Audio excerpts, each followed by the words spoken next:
Hi guys! Meron akong nabili sa Shopee na pang blood sugar test kit. So, ito, nabili ko around 500 plus pesos only. So, maganda ito para monitor at makontrol natin yung blood sugar natin kasi health is wealth.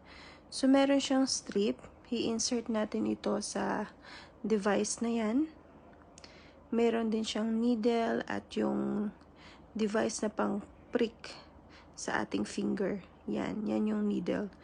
So, i-insert natin yung needle. But ito, check natin yung device if working. So, bali yung normal range ng blood sugar is 100 below.